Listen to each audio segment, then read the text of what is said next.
ایک یہ کویسچن جو کیا تھا انڈیا سے کہ کسی نے کلمہ کفر کہا اور وہ کمپلیٹ نہیں ہوا تھا، بتایا گیا کہ اس نے بعد میں یوں کہا کہ کلمہ کفر کہہ دیا پھر بیوی کو 3 طلاقیں دے دیں، تو یہ 3 طلاقیں واقع ہوں گی یا نہیں ہوں گی؟ اسی لیے میں نے ان کو قریدہ تھا کہ آپ بتائیں کیا کلمہ کفر، مثلا انہوں نے کہا جیسے قسمت کو برا بھلا کہنا، تو یہ اچھی طرح پہلے بات سمجھ لیجئے کہ دیکھیں کلمات کفر 2 طرح کے ہوتے ہیں، یا کفر 2 طرح کے ہوتے ہیں، یوں کر لیجئے۔ ایک کفر ایسا ہے جس کفر کے کفر ہونے پر علماء متکلمین، یعنی وہ علماء جو عقائد اور اس کے دلائل سے شغف رکھتے ہیں، اس فن سے تعلق رکھتے ہیں، انہیں کہتے ہیں علماء متکلمین، اور یہ علم کلام کہلاتا ہے۔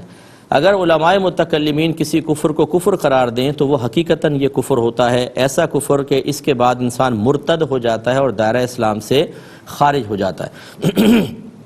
اس کفر کو کہتے ہیں کفر التزامی۔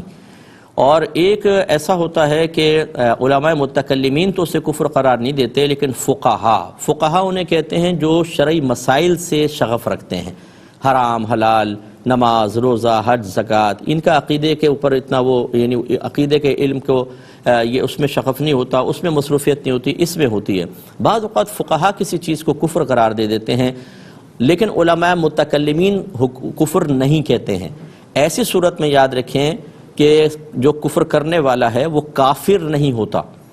لیکن ہم احتیاطاً اسے تجدید ایمان اور تجدید نکاح کرواتے ہیں،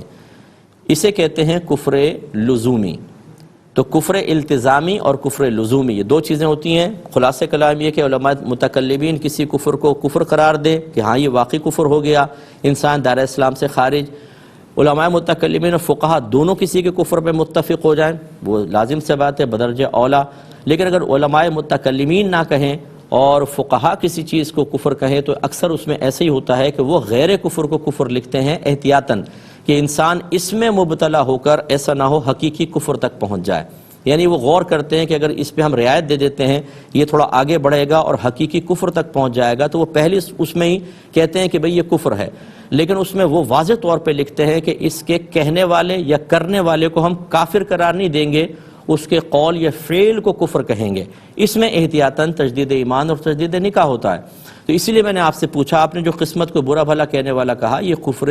لزومی ہے، کفر التزامی نہیں ہے۔ اس میں آپ دائرہ اسلام سے حقیقتاً خارج نہیں ہوں گے، اور اس کے بعد اگر 3 طلاقیں دی ہیں تو بالکل وہ تینوں طلاقیں واقع ہو جائیں گی اور بیوی نکاح سے بالکل لیا نکل جائے گی۔ یہ کہتے ہیں کہ